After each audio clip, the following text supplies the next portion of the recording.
Solo el 15% de las familias entran en el renglón de funcional. Cuando digo funcional, papá, mamá, los chamos viviendo todos en un mismo techo, juntos. A eso le llamamos funcional. Entonces, solo el 15% a nivel mundial entra en el renglón de funcional. Y usted me dirá a mí, bueno, quizás ese 15% es porque son cristianos o porque son evangélicos.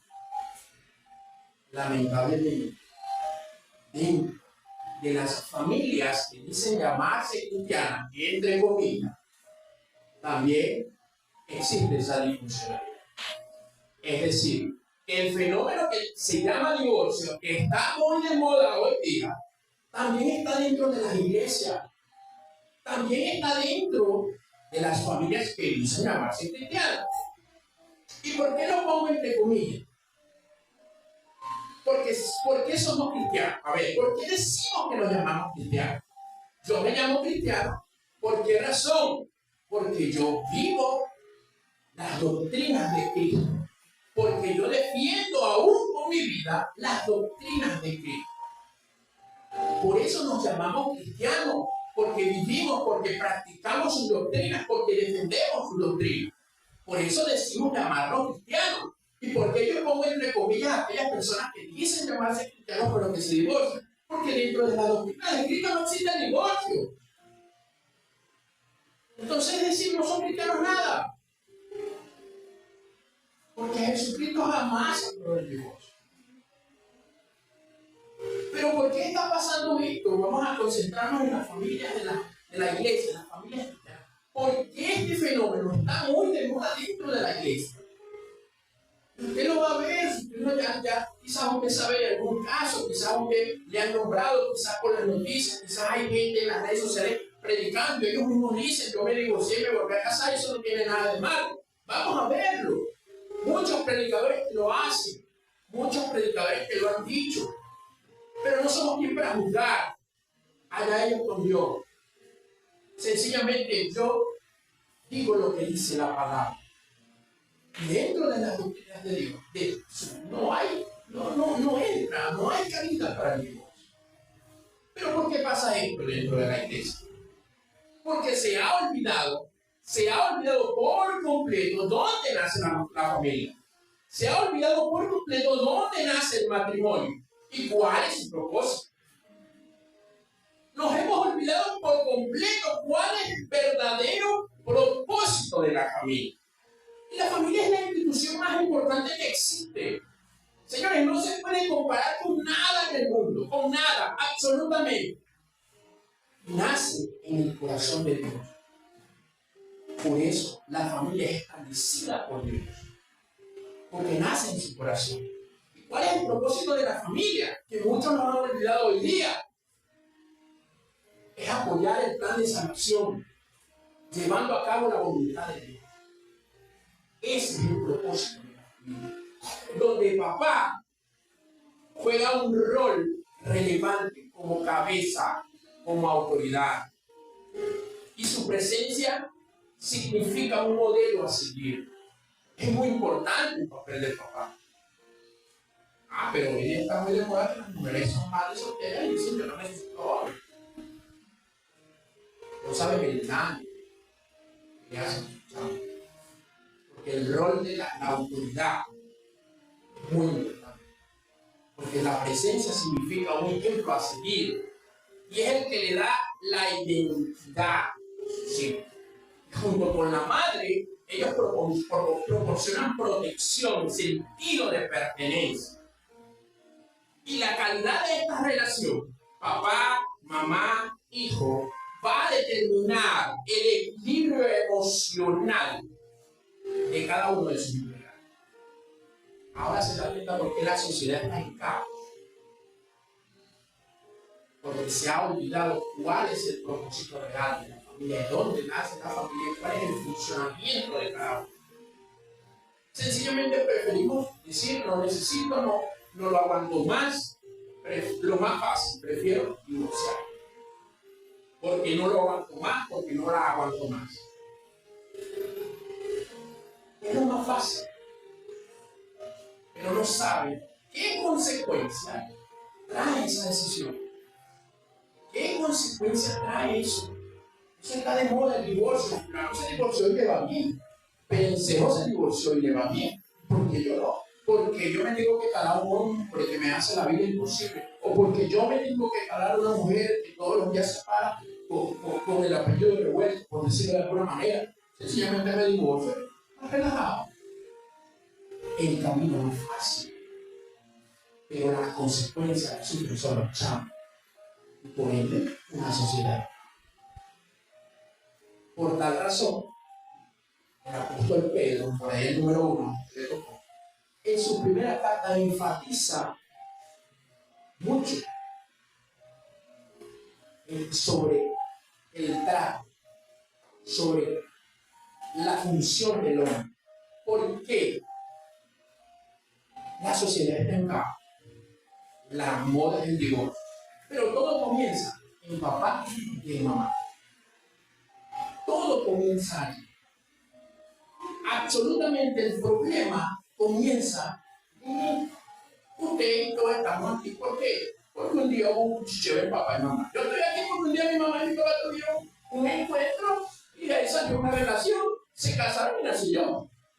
Y cada uno de nosotros tiene su historia. Su papá y su mamá tienen su historia. Nosotros empezamos en una campaña, jugando. Sí. Yo recuerdo que estábamos en una campaña y yo le llegaba por detrás a ella y yo le hacía así, jugando. Y así empezó nuestra historia, jugando. Por eso les digo, cada quien empieza, tiene su manera de pensar. Nosotros empezamos con un cuchicheo, con un juego. Y ahí nos fuimos conociendo. Y ahí empezamos una relación de amistad. Porque nos conocíamos de la misma iglesia, ciertamente, pero de vista, ahora, Dios te bendiga, ahora, ya, listo, ya. Yo ni pensaba. Yo recuerdo que yo le decía a mi mamá, hijo, yo nunca quería casarme. Yo decía que no, que a mí no me gustaba el matrimonio, ni nada de eso. Mi mamá me decía, no, a lo mejor, yo estoy orando porque a lo mejor tu esposa está en la iglesia. En la iglesia Piedra del Ángulo, porque yo nací allí, después llegó ella, y ahí nos conocimos al principio de lejos. Yo le decía, no, mamá, si todas las muchachas que están ahí están ocupadas, yo creo que mi esposa no debe estar ahí. Porque ciertamente ella tenía su novio. Cuando yo la conocí, cuando la vi por primera vez en la iglesia, y ella hizo una relación con un joven de la iglesia, y yo decía que no. Pero mi mamá, sí, ahí está tu esposa.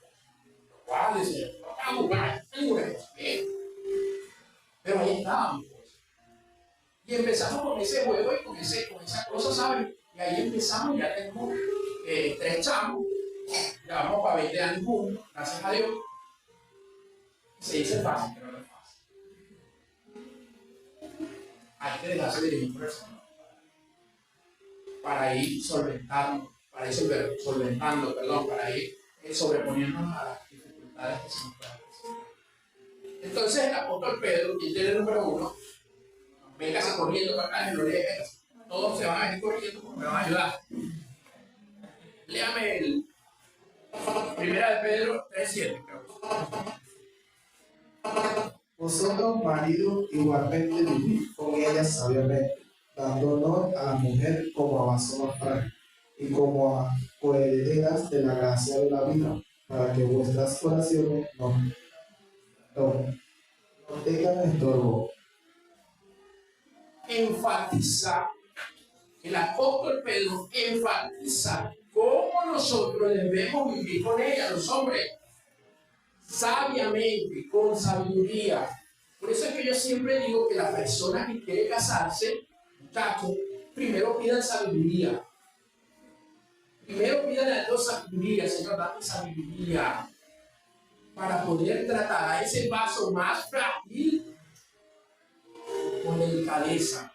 Hay que darle honor, hay que entenderlas, hay que comprenderlas.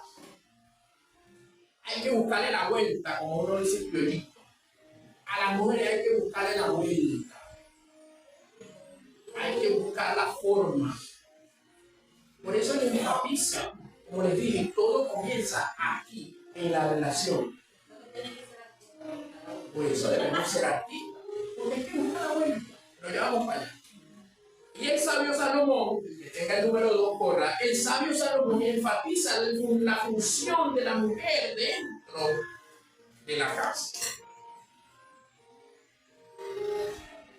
La mujer sabia edifica su casa, mas la necia con sus manos la derriba.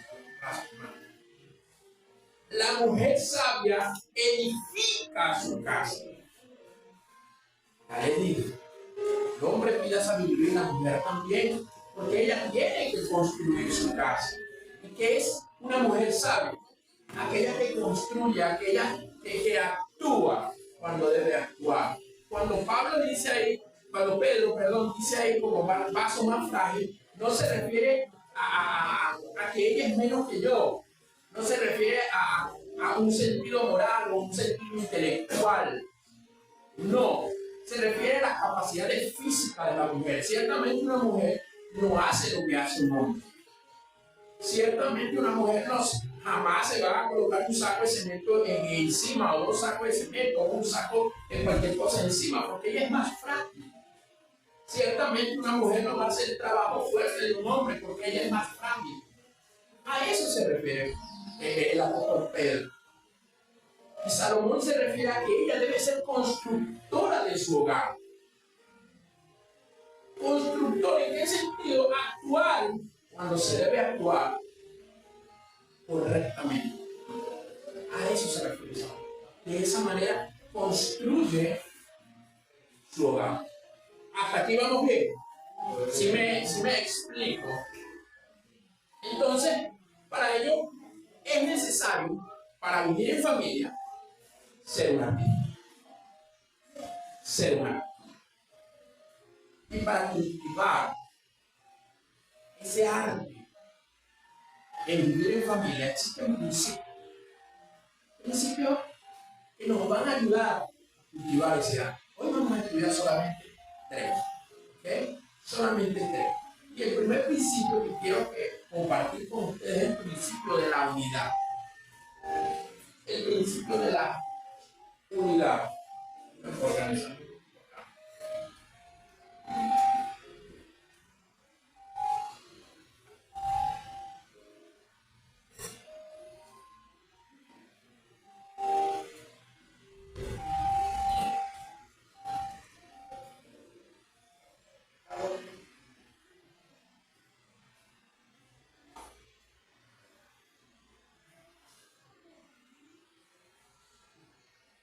Dice que la unidad es la acción de estar de acuerdo, en armonía, teniendo los mismos pensamientos, teniendo los mismos sentimientos y propósitos.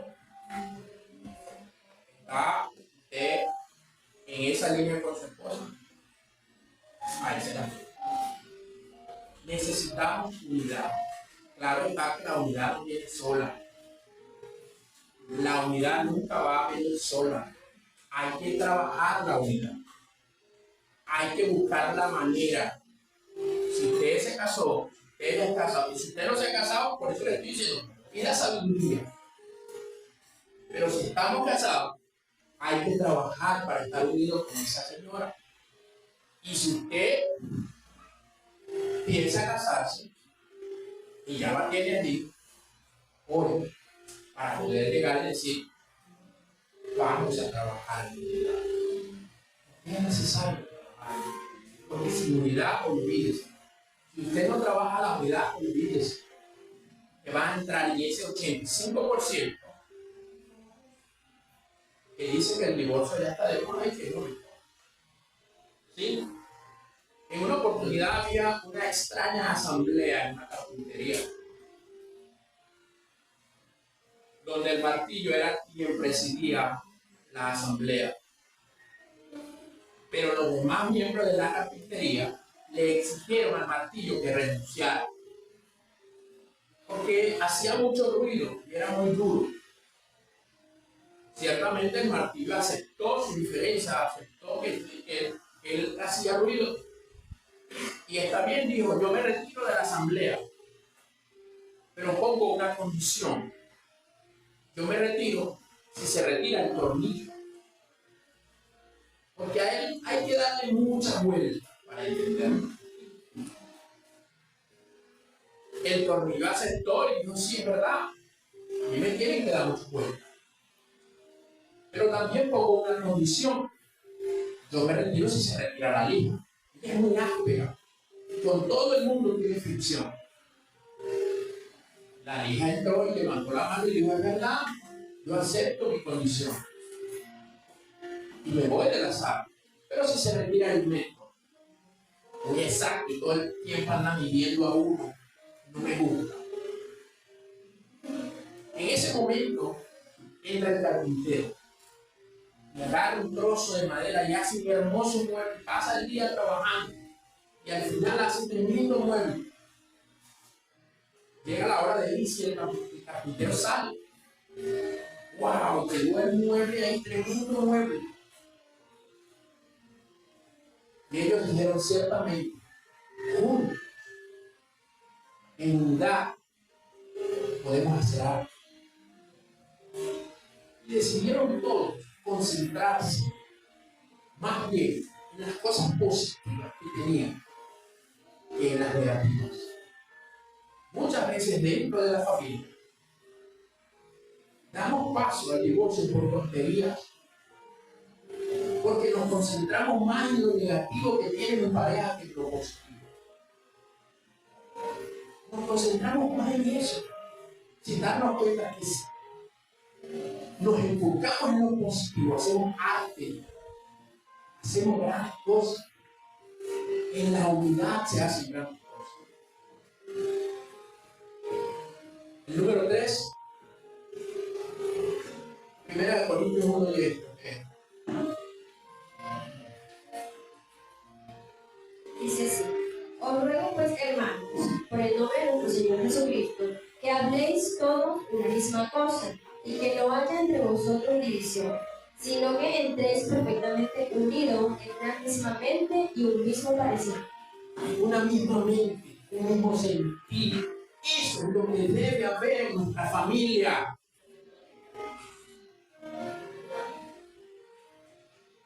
Unidad. Unidad, concentrémonos en las cosas positivas que tiene el otro, no en las negativas. Aquella asamblea terminó, todos hablaron. Y dijo el serrucho, ciertamente el martillo hace mucho ruido, pero es necesario para clavar aquellos clavos que unen la madera. El tornillo sí es verdad, da muchas vueltas, pero también las vueltas sirven para unir ese mueble. La lija es áspera, sí, pero ella funciona para unir. El método es exacto, pero es la medida exacta que se necesita para cortar la madera. Y todos se concentraron en lo positivo. No es fácil, como ya le dije, no es fácil. No es nada fácil. Por eso es que Pablo enumera en Efesios, en el capítulo 5, una serie de requisitos. Y ahí está la clave para que el matrimonio pueda estar unido. Y Pablo dice que la mujer debe estar sujeta al marido.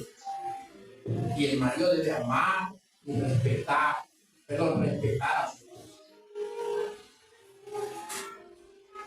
La mujer debe estar sujeta. Mire, usted no sabe qué problema existe cuando a veces doy talleres y yo les digo a algunas hermanas se pelucan cuando yo le digo, usted debe estar sujeto a su marido. O sea que yo tengo que hacer todo lo que él dice. Tenía la respuesta de ese tipo.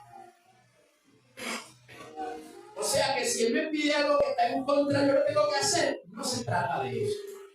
Usted tiene que estar sujeta, amarle, respetarle. La mujer fue hecha para respetar, para recibir amor. El hombre fue hecho para recibir respeto. Por eso es que la Biblia vamos a encontrar siempre que a la mujer se refiere como vaso, como un vaso. Y nosotros como el grifo. ¿Sí? Al vaso, ¿qué se hace? El vaso se llena. Usted nunca ha visto llenando un grifo para beber agua. O sea, cada uno tiene una función. Nosotros los hombres somos el grifo, las mujeres son el vaso. Debemos llenarla de amor, de palabras bonitas, de flores, de detalles. Eso es lo que llena a una mujer. Porque ella es un vaso y es frágil, trátela con cuidadito para que no se le parta. Póngase en mano. Porque hay que. La clave está ahí en Efesios 5, en el capítulo 5, en el versículo 32. Vamos a ver qué dice.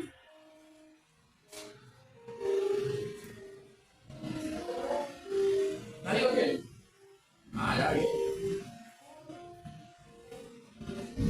Si usted entiende esto, los que están casados, si ustedes entienden este texto, a ustedes se les va a hacer muy fácil. Muy fácil trabajar la unidad dentro de su matrimonio. A ver qué dice. Pero el Padre, Hijo y Espíritu Santo. Efesios 5, 32. versículo 32. Grande es mi misterio. Y yo digo, doctor, gente de Cristo y de iglesia. Amén. Grande es este misterio, gracias hermano. Grande es este misterio. En otra traducción dice, grande es este misterio y se compara a la relación de Cristo y de la iglesia. Por eso les dije que era un texto clave para aquellos que están casados. Grande es este misterio. ¿Cuál misterio está hablando el Pablo? La unión de dos personas con caracteres diferentes. Porque el contexto dice que son uno solo, que se unieron para ser uno solo. Eso no lo entiende nadie. Dos personas que piensan diferente, dos personas que tienen caracteres diferentes, que son del sexo opuesto, ¿cómo vamos a lograr que sean uno solo? Hay que trabajar. Por eso Pablo dice, grande es este misterio. Pero se refiere a la comparación de Cristo en la iglesia. Si logramos entender eso, si estudiamos y logramos entender cuál es el amor de Cristo hacia la iglesia, vamos a entender, hombres, esposos, cuál debe ser nuestro amor hacia nuestras esposas. Y si logramos entender cuál es el amor de la iglesia a Cristo, mujeres, van a entender de qué manera debo yo amar a mi esposo. Mi amor hacia ella debe ser un amor sacrificial. Lo doy todo por ella, como Cristo dio su vida por la iglesia. Me pongo siempre por ella, como Cristo se echó la culpa por la iglesia. A eso se refiere Pablo, que debemos hacerlo todo por él. Y todo lo que hace la iglesia es respetar a Cristo, es amarle también, es lo que deben hacer las mujeres por su amor. Ese es el misterio. ¿Para qué? Para conseguir unidad dentro del matrimonio. Porque es necesario, señores, que trabajemos la unidad para no entrar en ese renglón del 85%, para acabar con ese fenómeno que está de moda aún, se está metiendo dentro de la iglesia. Porque no queremos trabajar la unidad, pero es porque no hemos entendido el tema, porque no sabemos cómo debemos amar a mi esposa, porque no entendemos cómo debemos tratar a mi esposa. En segundo lugar, o el segundo principio es la prudencia. Dice que la prudencia es actuar con sabiduría de manera correcta en el momento indicado. No se trata de solo actuar de manera correcta. Ojo. Actuar de manera correcta en el momento indicado. ¿Okay? ¿Por qué? Porque muchas veces nosotros, quizás sí tenemos la razón, sí, y esto pasa mucho en el matrimonio. Quizás tenemos la razón. Esto pasa mucho en la familia con nuestros hijos. Hay muchos padres que por tener la razón, por actuar de manera correcta, atropellan a sus hijos. Y hay hijos que crecen con heridas. Y quizás de adulto se reclaman. Y los padres dicen, no, no me acuerdo de lo que es. Yo no me acuerdo de eso. A mí me ha pasado. No, yo no me acuerdo. Yo le he dicho a mi mamá cosas que no, yo no te hice eso. Porque quizás uno como papá uno no se acuerda. Porque quizás uno como papá ya le entraron los años. Y la mente no le da. Pero uno como hijo, cosas que nos marcan, no se nos olvidan. Por eso debemos de ser prudentes en la relación con nuestras parejas, prudentes en la relación con nuestros chamos. Había una señora que iba de viaje. La señora iba de viaje y iba en un tren. Iba a tomar un tren, perdón. Entró a la estación del tren, compró su boleto. Y la muchacha que le vende el boleto le dice, aquí está el boleto, pero el tren está demorado. Va a tener que esperar un rato. La señora se molestó. Bueno, tendré que esperar. Dijo, ¿qué más me queda? Ya compré el boleto. Ya me tengo que ir. O sea, no me puedo regresar otra vez. Bueno, decidió esperar. La señora toda descarrada y todas las cosas. Agarró, compró un periódico, compró una botellita de agua, compró un paquete de galletas. Y se sentó ahí, donde espera. Hay una silla, una mesita, una silla, y así sucesivamente. Y se sienta allá en su silla. Y se le sienta un muchacho al lado, un joven. Y el joven está con una galleta, el paquete de galletas en la mesa, y él empieza a comer. Agarra una galleta, se la come. Y ella lo mira. Mira la galleta y mira el muchacho. Y por dentro empieza a decir cosas, es abusador, ¿qué le pasa? Y ella también agarró una galleta y se la comió ella. Yo no creo que vaya a agarrar la segunda. Y el muchacho siguió agarrando su galleta y leyendo su libro. Cada vez que el muchacho agarraba galleta, ella lo insultaba, pero por dentro. Se estaba retorciendo de la rabia. Cuando ya queda una última galletita, la última, dice, sería demasiado abusador si este condenado muchacho agarra la última galleta.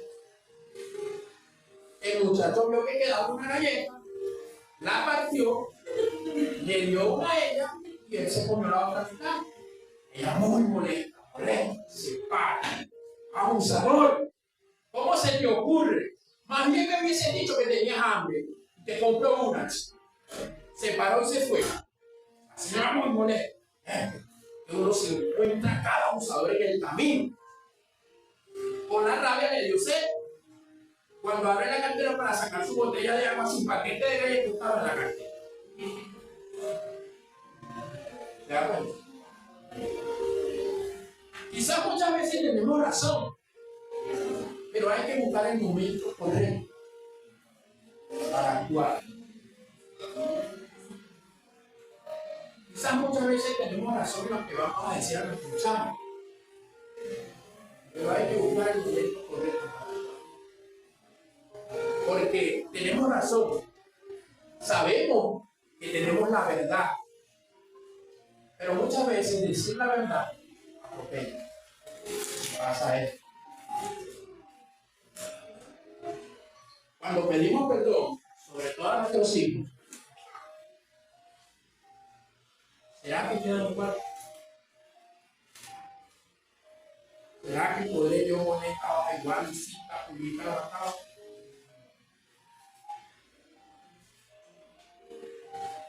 No puede ser la misma hoja jamás. Y así muchas veces está nuestra esposa, está nuestro esposo, está nuestros hijos. Porque yo soy papá, yo tengo razón. No, porque somos el hermano. Yo una vez lo hice con mi hijo, pero gracias a Dios hemos tratado de trabajar la parte de que tomamos un día, eso le llamamos altares familiares. En ese día no somos papás, ese día en la casa hacemos una reunión No somos papás. Ese día ellos pueden decirnos a nosotros qué les molesta. Porque el miedo de uno hacia el papá es pensar que si le decimos lo que nos molesta, le ofendemos. El miedo de uno como hijo es que si le digo una verdad, mi papá me va a pegar o me va a castigar. Hemos trabajado esa parte en decirle a nuestros chamos, ok, vamos a sentarnos todos en familia. Díganos lo que nos molesta. Un día mi hijo me dijo, papá, no me gusta que me regañes delante de la gente. Me da pena. Me chalequean, me sabotean. Y es verdad, conmigo lo hicieron mucho. A cocorrones me daba delante de la gente. Eso era antes. ¿Sí o no? ¿Cuántos no vivimos eso? De repente uno se portaba mal, salía de la iglesia y la mamá lo jalaba uno por la oreja. Hubiera delante de uno. Y si dice algo en la casa, me la paga. Y uno con aquella pena. Y uno no quería durar una semana sin ir a la iglesia porque los muchachos me han asado. Eso lo vivimos. Pero fueron muchas cosas que quedaron así. Claro, el Señor va sanando el corazón de uno. Uno va aprendiendo. Pero uno lleva golpes por esta influencia de lo que cometemos muchos padres. Entonces la prudencia se trata no de hacer lo correcto nada más, sino hacerlo en el momento preciso. Porque si no vamos a acarrear consecuencias. El proverbio lo dice, 22:3.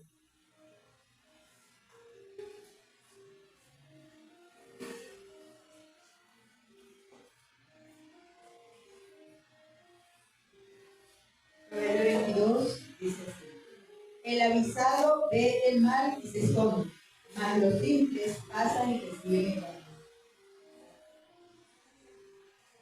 Otra versión dice, el prudente ve el mal y lo evita. Mas el simple sigue el largo y tiene su consecuencia. Por eso debemos ser prudentes. ¿Cuál es el primer principio? La unidad. La unidad. No estamos hablando de algo. El primer principio es la unidad. Debemos ser esos músicos. Esos músicos que, a pesar que tocan diferentes instrumentos, sacan una hermosa melodía. Póngale melodía a su familia. Póngale esas melodías a su matrimonio. Porque la unidad no va a llegar sola. Tenemos que trabajar. Tenemos que trabajarla. ¿Por qué? Porque nosotros tenemos el gran privilegio de ser llamados propiedad de Cristo. Y la gente allá afuera tiene que ver a nosotros, en nuestra familia, en nuestro matrimonio, la imagen de Cristo.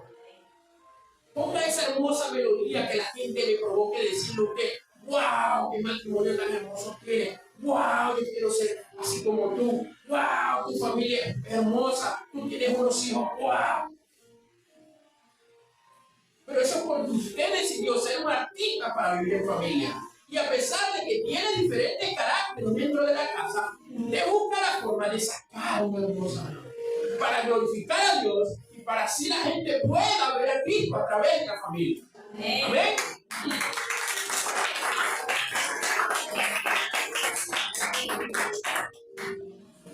Debemos ser aquí para vivir juntos. Debemos ser como los actores. Un actor sabe qué papel le toca. Un actor sabe qué papel y en qué papel se va a él a deleitar, en qué papel se va a sacar lo mejor de sí para que quede el mejor papel en la película, en la novela, en la serie, lo que sea.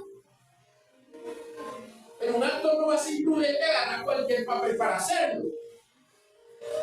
Porque es prudente, porque sabe en qué papel se va a destacar más. Y en el matrimonio, hermano, le digo una clave: hágase el muerto. Esos actores que se hacen los muertos, ¿verdad? Las escenas, hágase el muerto. Cuando su esposa se levantó, que no, que esto está aquí, hágase el muerto. Es lo mejor. Sea prudente. Después, cuando usted la vea ya suavecita, no, llénela de mucho amor. No le reclame. Después cuando estés en la mesa de la tal familiar, ahí ya está más, pero de resto, no, mi vida, la princesa. Debemos ser, trabajar la unidad como artista, ser el mejor músico, ser prudente como los actores. Y el último principio, el principio de imitar. El principio de imitar. Dice que imitar es la acción y el efecto de copiar el comportamiento del otro. Cuando imitamos a alguien es porque sentimos admiración por esa persona. Yo recuerdo, mi papá murió, ahorita en agosto cumple 2 años de que se fue.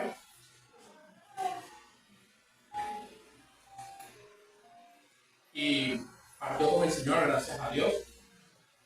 Y recuerdo que yo lo admiraba mucho, siempre lo admiré. A tal punto que mi papá era zurdo. Yo soy derecho. Y los zurdos usan el reloj en la derecha, hacen todo usan el anillo en la derecha.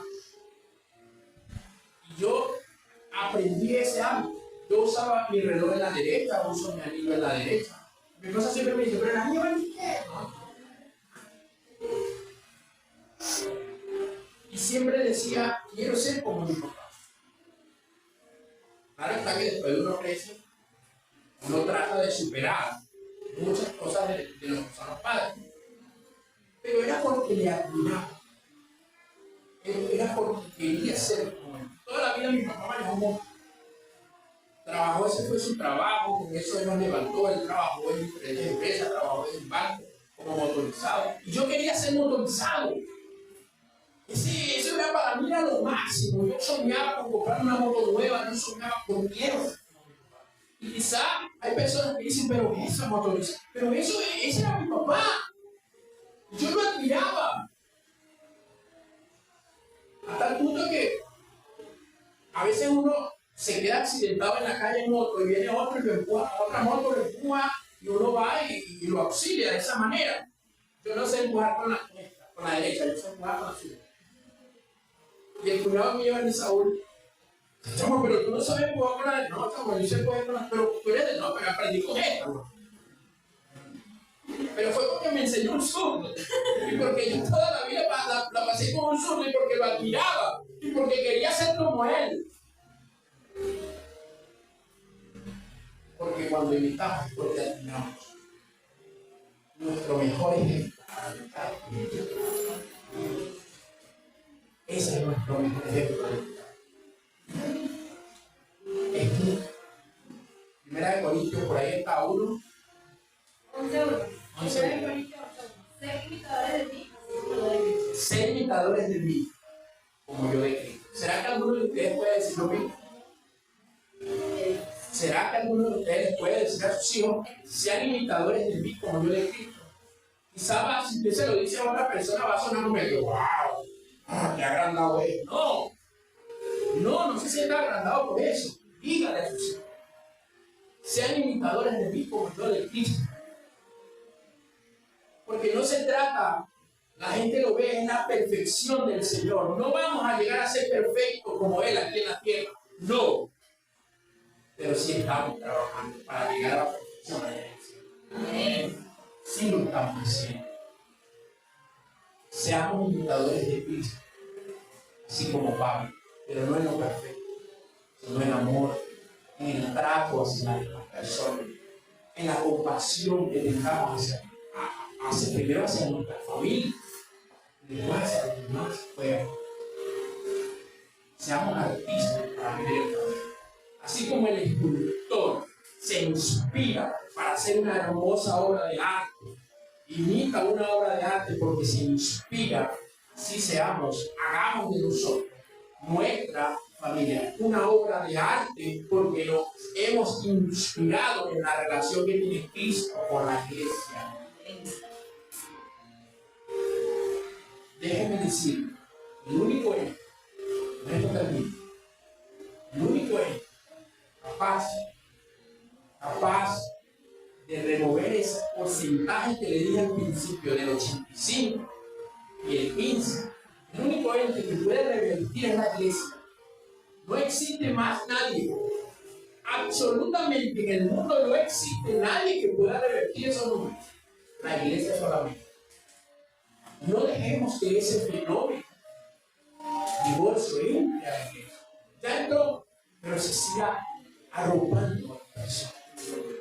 Debemos trabajar la unidad. Debemos ser prudentes. Y debemos imitar a Cristo. Solamente 3 cosas que nos van a ayudar a imitar al Señor. Usted decide con cuál. La mayoría de las personas se quedan con la última. Pero hay 3 cosas que nos van a ayudar a imitar a Cristo. El Espíritu Santo. Usted verá si tiene o no tiene una relación con Él. Es la acción. Es el poder de Dios en acción. Es lo que lo va a ayudar a usted a cumplir lo que usted se propone. A trabajar la unidad, a ser prudente y a imitar el Espíritu Santo. El segundo es la Biblia, que es el manual de fe y conducta de todo cristiano. Siempre lo digo, el manual de fe y conducta de todo cristiano. Todas las cosas traen un manual. Absolutamente todo. Ese ventilador, ese teléfono, el micrófono, todo trae un manual para saber cómo usar. El ser humano también trae su manual, que es la Biblia. Ahí vamos a conseguir cómo debemos comportarnos, cómo debemos ser como personas, como esposos, como padres, como hijos. Todo, absolutamente todo. Usted verá si lo lee. Y lo tercero son las circunstancias. Por lo general, a la gente le gusta vivir las circunstancias. Porque no tienen una relación con el Espíritu Santo, no estudian la Biblia, se quedan con la tercera. Pero la tercera es dura. Aprender a los golpes no es fácil. Entonces, 3 cosas que le van a ayudar a evitar así. Necesitamos familias allá afuera que tengan esa hermosa melodía.